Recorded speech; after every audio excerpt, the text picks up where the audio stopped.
Bonjour cher ami, j'ai l'honneur de t'annoncer une nouveauté sur PGF TV. Écho du cœur, le nouveau podcast présenté par Stacy. Je laisse Stacy t'expliquer pourquoi Écho du cœur et je te souhaite une très très bonne écoute. N'hésite pas à partager ce nouveau podcast pour bénir ta famille, tes amis et surtout abonne-toi pour ne rien manquer. Bonne écoute!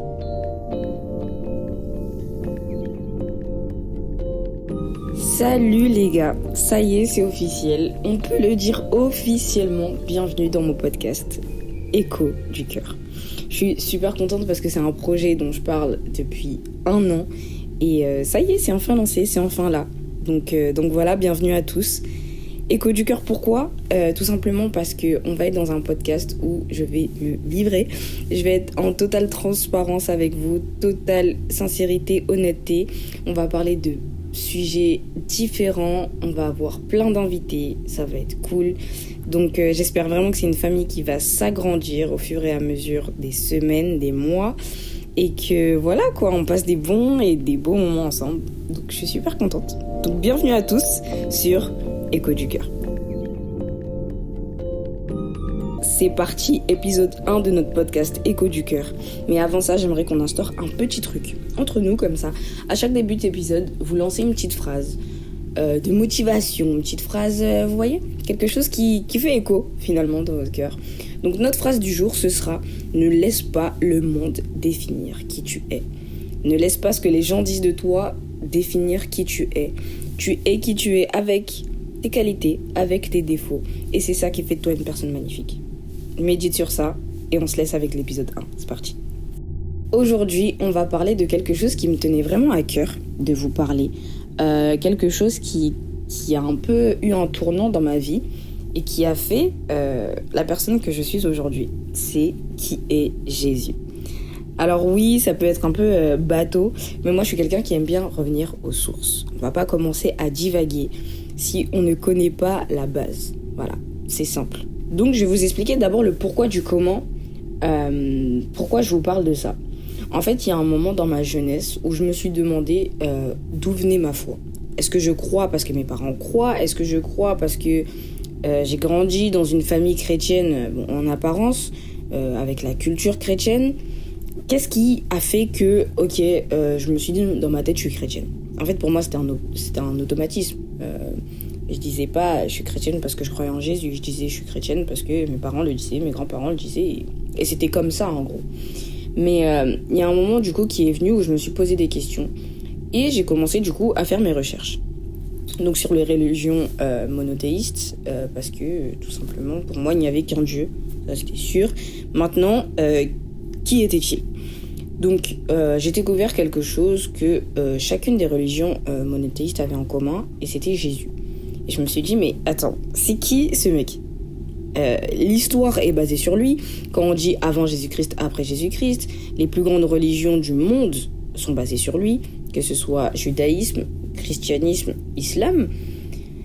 Certains disent qu'il est Dieu, certains disent que c'est un prophète, d'autres disent que c'est un blasphémateur. Enfin, c'est qui ? C'est qui est ce mec ? Je voulais absolument savoir. Et du coup, je me suis dit, ok, quelle est la meilleure manière de connaître quelqu'un qui n'est plus là ? Parce que techniquement, là, je peux pas aller à Jérusalem et aller dire voilà, Jésus, j'ai quelques questions à te poser. Non, on peut pas faire ça. Donc, tout simplement, je me suis dit, il y a des gens qui ont vécu avec lui et qui nous ont laissé une trace de tout ça. Donc, on va aller lire les témoignages des gens qui l'ont côtoyé au fil des jours, au fil de ces années. Donc, ça nous amène maintenant aux évangiles. En fait, faut savoir que moi, quand j'étais jeune, pour moi, la Bible, c'était un livre. Pour moi, il n'y avait pas la vie de Jésus dedans. Je connaissais que la Genèse. Voilà. J'avais lu que la Genèse et je connaissais que la Genèse. Donc, en fait, je suis allée lire les évangiles et voir qu'est-ce qu'on nous dit sur la vie de Jésus. Donc, on est maintenant à la naissance de Jésus. Faut savoir que déjà, Jésus, il y avait une prophétie sur sa vie. Genre, c'était vraiment l'enfant élu. Il y avait une prophétie sur sa vie et celle de Jean-Baptiste qui est son cousin. Donc voilà, on disait qu'il y a un enfant qui allait naître, ça allait être l'élu, ça allait être le Messie, etc. Mais il faut savoir que quand Jésus est né, il n'a pas eu une enfance de Messie. Quand il est né, il y avait déjà une sorte d'avis de recherche sur sa tête. Le roi Hérode, quand il a vu que Jésus est né, il était dégoûté. En gros, il était dégoûté. Et il a fait tuer, en fait, tous les enfants en dessous de 2 ans. Et moi, je trouve ça triste, parce que Jésus a été épargné, mais je trouve ça triste parce que ça veut dire qu'un homme, il a tué peut-être des millions, des milliers d'enfants, juste pour en trouver un. Et c'est grave, ouais. Mais ça veut dire déjà que Jésus, il avait une enfance assez compliquée. Une enfance un peu d'exilé, parce qu'il a dû fuir en Égypte pendant un moment. Donc Jésus est né à Bethléem, il a fui en Égypte, et ensuite, il est allé à Nazareth. Mais je trouve que déjà, t'as une enfance assez triste quand tu sais que tous les enfants de ton âge, ils ont été tués. Vous voyez, donc je trouve que t'as une enfance assez solitaire quand tu grandis, parce que finalement, tous les enfants de ta géné, ils sont morts, et il te reste que toi. Il y a des gens qui le voyaient déjà comme le Messie, il y a des gens qui le voyaient déjà comme un enfant un peu turbulent, un peu... Voilà.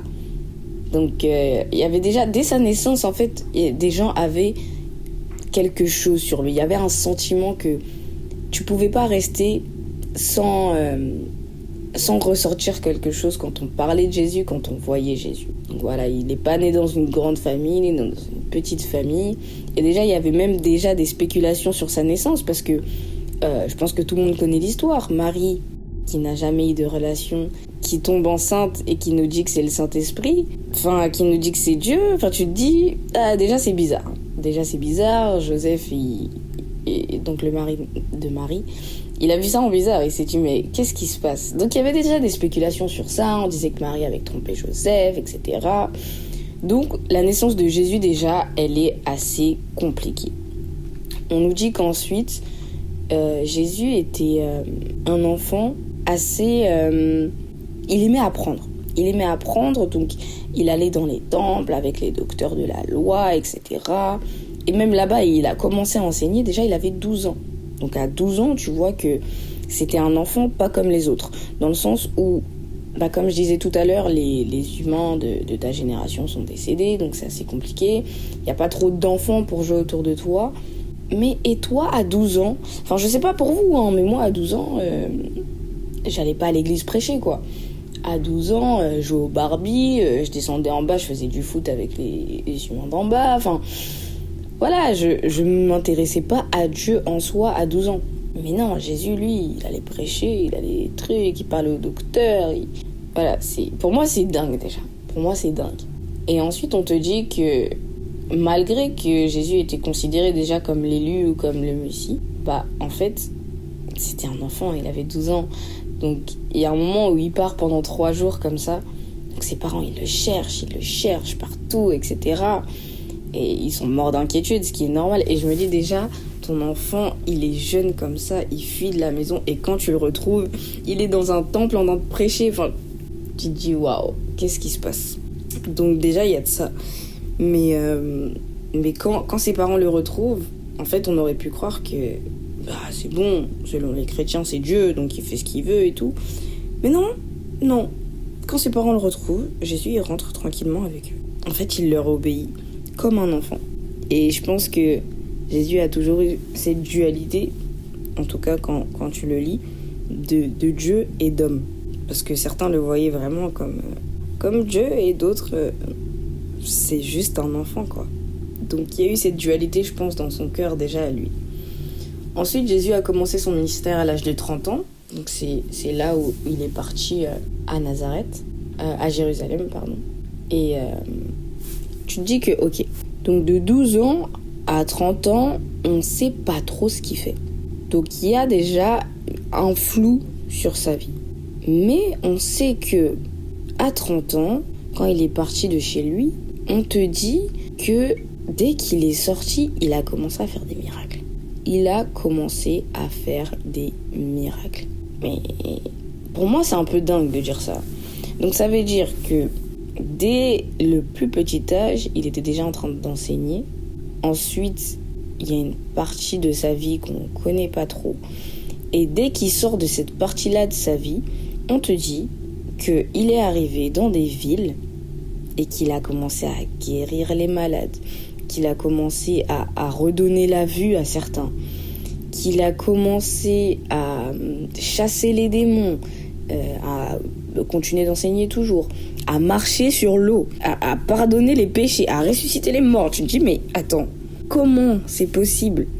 Et d'un autre côté, il partage des repas, il va dans des fêtes de mariage, il fait des petits pèlerinages.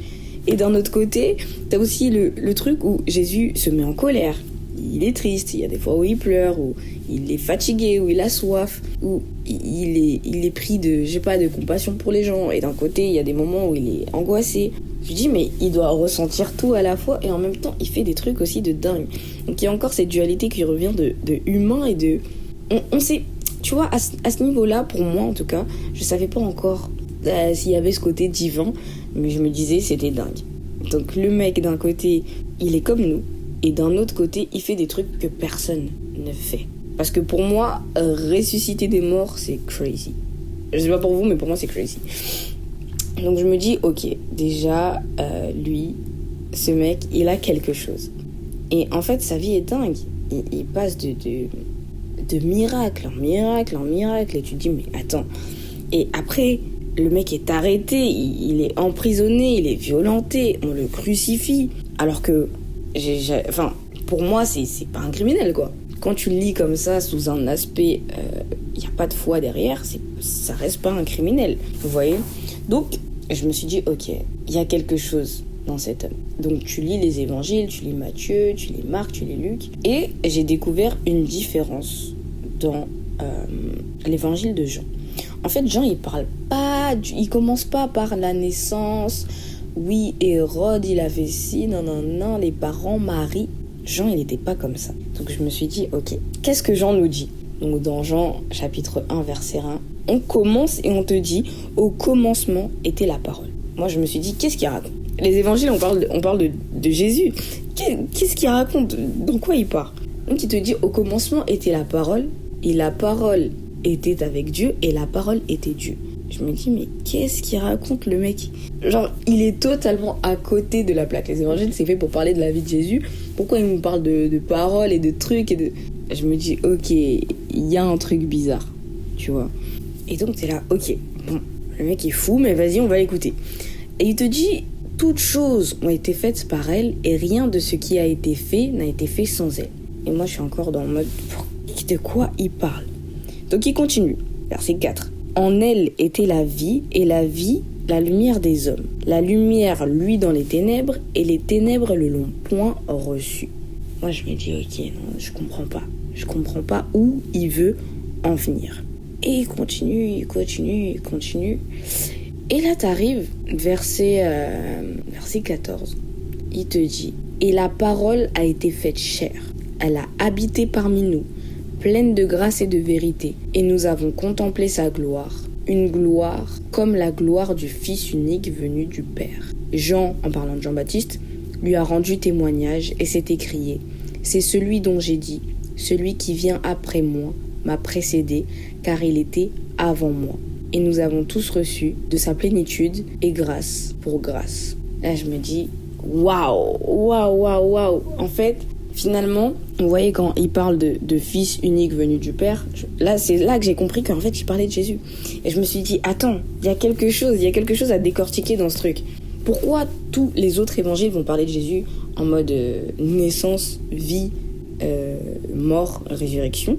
Mais Jean, il parle tout de suite de la vision divine un peu que certains ont de Jésus. Donc je me dis, ok, il y a quelque chose. Donc je remonte et je relis. Au commencement était la parole, et la parole était avec Dieu, et la parole était Dieu. Je me dis, ok, on te dit ça. Ensuite, on te dit que toute chose a été faite par elle, donc la parole, et que rien de ce qui a été fait n'a été fait sans elle. Je me dis, ok, donc il y avait en elle la vie est la lumière des hommes, ok. Je me dis ensuite, il te dit que la parole s'est faite chair. Et c'est là que je me suis dit, ok. Elle a habité parmi nous, pleine de grâce et de vérité, et nous avons contemplé sa gloire, comme la gloire du Fils unique venu du Père. Donc je me suis dit, on a contemplé sa gloire, comme la gloire du Fils unique venu du Père. Donc le Fils unique venu du Père, c'est Jésus. Ça, on l'a compris dans la mentalité chrétienne. Donc tu te dis ensuite que la parole s'est faite chair. Donc il est en train de dire que la parole de Dieu est devenue humaine. Déjà tu te dis waouh, le mec est crazy. Moi je vous mens pas, hein. C'est vraiment dans l'optique dans laquelle j'étais. Je me dis le mec est crazy, qu'est-ce qu'il raconte? Et en fait j'ai fait le sens inverse. Donc il te dit la gloire du Fils unique venu du Père, Jésus. La parole a été faite chair. Donc la parole est devenue le Fils unique venu du Père. Donc la parole est devenue Jésus. Et on remonte et on te dit que cette parole-là, dans cette parole il y avait la vie, et la vie était la lumière des hommes. Donc Jésus est la vie et la lumière des hommes. Je fais le syllogisme à l'envers, je sais pas si vous captez. On te dit ensuite qu'au commencement elle était avec Dieu. Ça veut dire que Jésus connaissait Dieu dès le commencement. Et on te dit ensuite que au commencement était la parole. Donc Jésus, il était au commencement. Que la parole était avec Dieu, donc que Jésus était avec Dieu. Et ensuite on te dit que la parole était Dieu. Et là dans ma tête j'ai dit waouh, les gars, c'est crazy. C'est crazy. Je me suis dit c'est quel syllogisme en fait de dingue. Le mec est en train de te dire que ce mec là dont on parle et tout, on a parlé de façon terrestre, mais ce mec est Dieu, les gars. Quand tu fais le syllogisme à l'envers, c'est Dieu. C'est compliqué en fait de faire le syllogisme de manière A vers Z. Mais quand tu fais le Z vers A, en fait tu te dis waouh, non c'est fort. Et surtout qu'à un moment il te dit, moi j'ai étudié Jean 1, vraiment les gars, comme ma poche. Mais surtout qu'à un moment il te dit que la lumière elle a lui dans les ténèbres et les ténèbres le l'ont point reçu.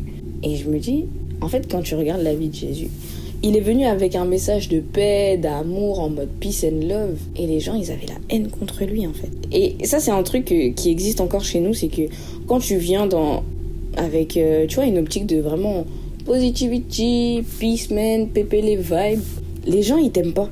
Ils sont trop en mode, oh, il est toujours heureux, lui. Oh, il est toujours de bonne humeur et tout. Chiant. Surtout en France, d'ailleurs. Je sais pas pourquoi il y a ça. Mais, et je me dis, c'est dingue. C'est dingue. Et il y a même, après, il y a même un petit dialogue, etc., où on lui demande, mais qui il est, etc. Et enfin, pour moi, c'est dingue. On passe même directement au baptême. On parle même pas de la naissance. En fait, on te dit, ok les gars, Jésus est Dieu. Ce mec-là, il est Dieu. On te demande ensuite, est-ce que tu es prophète? On te dit non. Genre, en fait, Jean-Baptiste et Jésus savaient. Ils savaient ce qu'ils faisaient. Ils savaient ce qu'ils faisaient. Et même les pharisiens demandent à Jésus, mais du coup pourquoi tu te baptises si t'es pas le Christ, si t'es pas Élie, si t'es pas le prophète? Ils demandent à Jean-Baptiste, pourquoi tu baptises? Et Jean il répond, moi je baptise d'eau, mais au milieu de vous, donc parmi vous, il y a quelqu'un que vous ne connaissez pas, qui vient après moi. En fait, je vais dans tous les sens, mais ok, on va reprendre là où on était. T'as Jean-Baptiste qui, lui, a été envoyé. On parle de lui comme le témoin de l'époux. Donc le mec qui est venu témoigner de quelqu'un qui arrive après. Tu vois, donc c'est comme si le témoin, on est dans un mariage, le témoin il te dit, ouais les gars, voilà, je viens de parler de mon gars, mon meilleur pote et tout, non. Il fait un peu la présentation et ensuite t'as le marié qui arrive. Jean-Baptiste, c'était ce mec-là, c'était le speaker du mariage. Donc Jean-Baptiste, il explique ça et tout, et les pharisiens, ils lui disent, mais attends, toi déjà tout le temps on te voit baptiser les gens et tout, t'es qui? T'es Élie? T'es le prophète? Enfin t'es un prophète? T'es le Christ? Jean il a dit non. Moi je suis rien de tout ça. Ils ont dit mais pourquoi tu baptises alors? Il a dit moi je baptise seulement d'eau. Mais parmi vous là, il y a quelqu'un que vous connaissez pas et qui vient après moi. Et il dit même après moi vient un homme qui m'a précédé car il était avant moi. Et déjà ça donne mal à la tête. Comment ça, quelqu'un qui vient après toi mais qui était avant toi? C'est pas possible. Vous comprenez?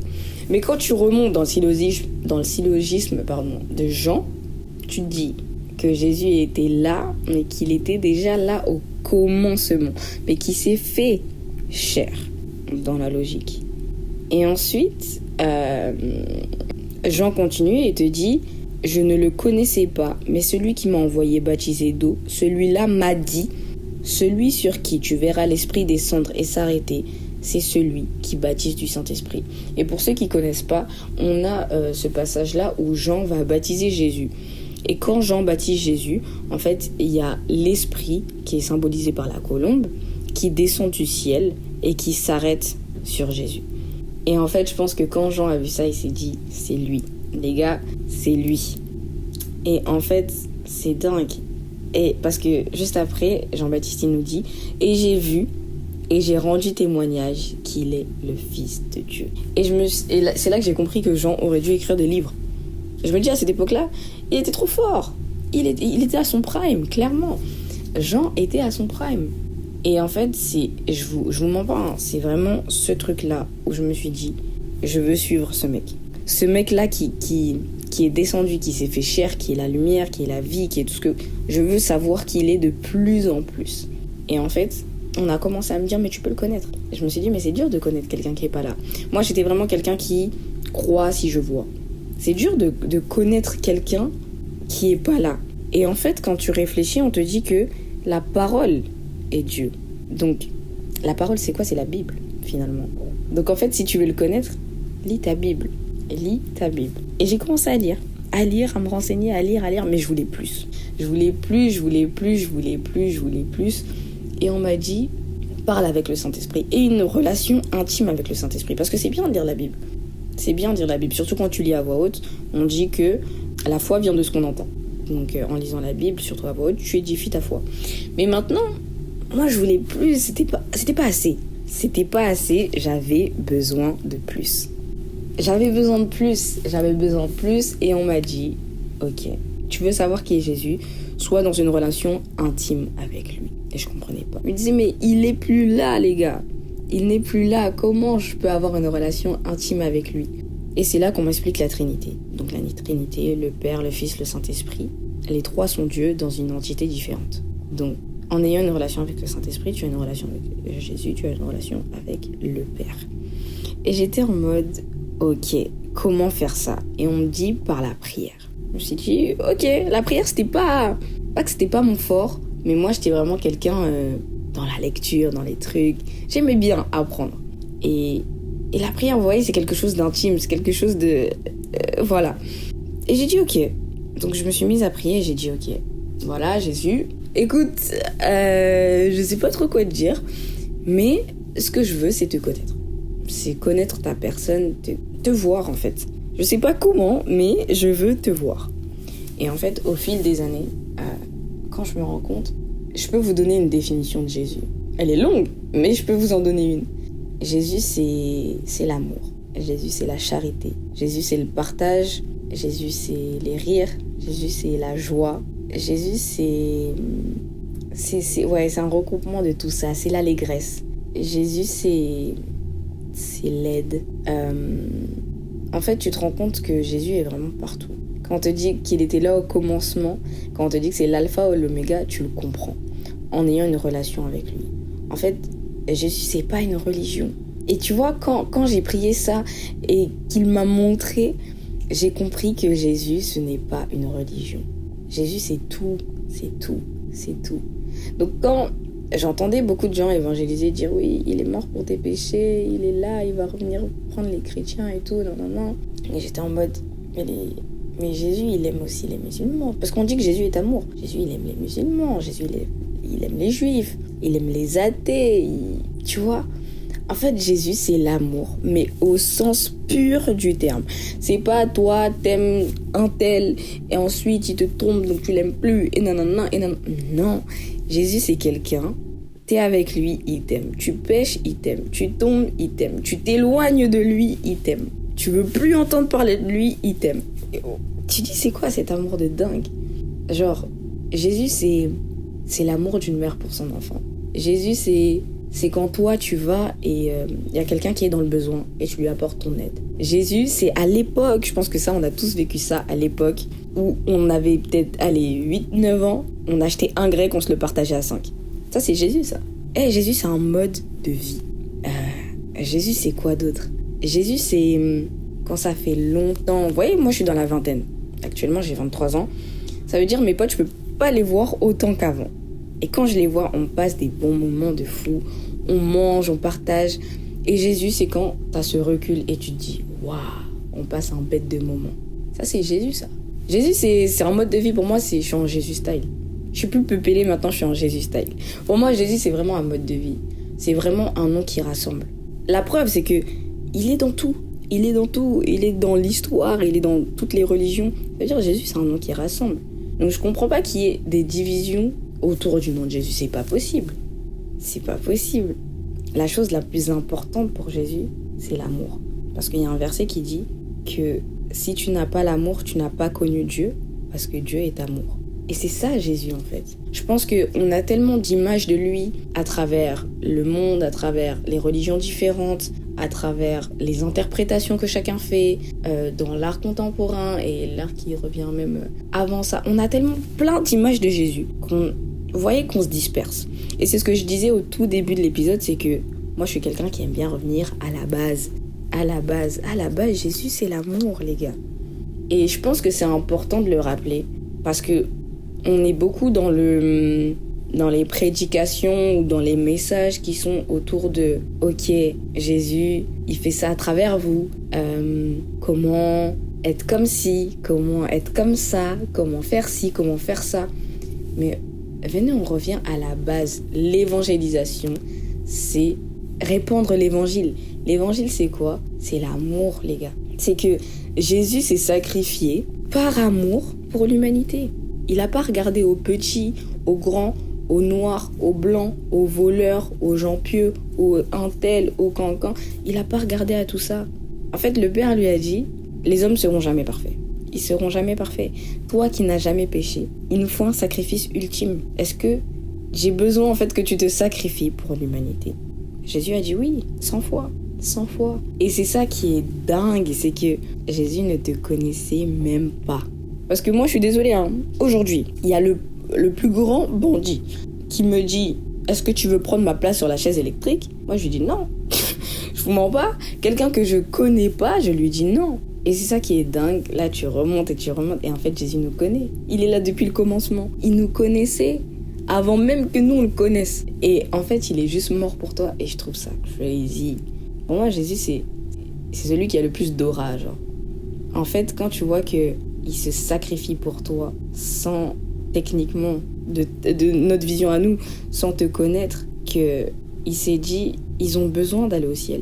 Pour les hommes, c'est impossible, mais rien n'est impossible à Dieu. Et c'est pour ça que Jésus est mort. Parce que pour nous, c'était impossible d'aller au ciel. On ne peut pas être sauvé par nos actes. Parce que peu importe le nombre de bonnes actions que tu vas faire, tu vas toujours continuer à mentir. Enfin, pas à mentir spécifiquement, mais tu continueras toujours à avoir des mauvaises pensées, à faire des péchés, en fait, tout au long. On est né pécheurs, on est né avec ça en nous. Mais en fait, Jésus, il a dit, c'est impossible pour eux. Mais moi, par moi, ils peuvent y aller. Alors oui, je vais me sacrifier. Quelqu'un aurait pu dire, mais tu les connais pas. Et c'est ce que les Romains ont fait. Ils étaient en mode, mais si t'es Dieu, descends de cette croix, en fait. Tu peux le faire. Mais la question, c'est pas s'il peut, c'est pourquoi il l'a pas fait. C'est parce que sans ça, on n'aurait pas pu accéder au ciel. Et moi, je trouve ça dingue que juste en disant que tu acceptes Jésus dans ta vie, t'es pardonné et tu vas au ciel. Le salut, c'est dingue, les gars. C'est vraiment dingue. Et ouais, je voulais vraiment faire cet épisode parce que moi, Jésus, c'est ce qui berce ma vie, en vrai. C'est pas une question de religion chrétienne. Moi, je suis en Jésus-Christ. Genre, je me lève le matin, je sais que cet homme s'est sacrifié pour moi, je lui dis merci. Je m'endors le soir, je sais que cet homme s'est sacrifié pour moi, je lui dis merci. Tout ce que j'ai aujourd'hui, je sais que c'est grâce à lui. Et je suis dans un mode de vie Jésus, genre. Quand je vois quelqu'un qui est dans le besoin, si je peux l'aider, je l'aide. Si je peux pas, je prie pour lui. En fait, je suis trop dans un mode de vie Jésus. Et pour moi, je suis revenue à la base de ma vie, en fait. Moi, je suis passée par des choses qui sont compliquées. Et je vous dis la vérité, rencontrer Jésus, ça m'a permis de traverser tout ça. Vraiment, vraiment, vraiment. Donc, parce que si on dit que c'est l'alpha et l'oméga, si tu reviens à la base de toute chose, du coup, tu reviens à l'alpha, au début. Et il est là. Et à la fin, il est encore là, dans ta vie. Il est partout. Il est partout. T'es obligé de vouloir chercher qui est ce mec. Parce qu'il est partout. Donc je tenais vraiment à faire cet épisode-là. Et j'espère qu'il y a eu quelque chose, que tu as compris qui il était, que c'est pas une religion, c'est lui. C'est juste lui, genre. Donc j'espère que si tu t'intéressais à savoir qui est Jésus, je t'ai donné ma définition. C'est pas une définition très Wikipédia, très Larousse. Mais voilà, c'est ma définition dans le sens où je l'ai expérimenté. Et en fait, on s'en rend pas compte, mais on expérimente Jésus tous les jours. Là, demain, même aujourd'hui carrément, faites le truc de admirer la nature. Vous pensez comme ça peut être un truc de Golemont, mais admirez la nature, vous allez voir Jésus. Regardez les enfants dans le métro. Moi, un enfant qui me sourit dans le métro, je peux pleurer. C'est beaucoup trop mignon. En fait, Jésus, c'est les choses simples, c'est l'amour à l'état pur. Et tu te rends compte, faites ce truc aujourd'hui ou demain, je sais pas à quelle heure vous écoutez ça, mais cherchez Jésus. Dans toutes les petites choses, les moindres choses, cherchez-le. Je vous assure que vous allez voir. Et vous allez voir de quoi je parle. Donc j'espère vraiment que si tu cherches à savoir qui il est, t'es compris et que tu vas continuer à te renseigner. Moi, je vous parle de mon expérience, mais il faut se faire la sienne aussi. Il faut que tu te fasses ta propre expérience. Donc là, je vais parler spécialement à toi, qui cherchais un peu de savoir qui est Jésus, qui avait cette envie dans ton cœur de comprendre qui il est. Si tu veux réellement continuer à apprendre qui il est, je t'invite à faire cette prière avec moi. On s'en fiche de quel genre de religion tu suis.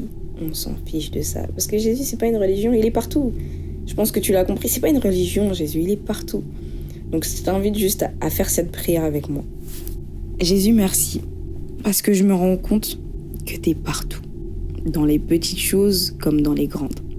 Aujourd'hui, j'ai compris qui tu étais. Et j'aimerais continuer de te suivre.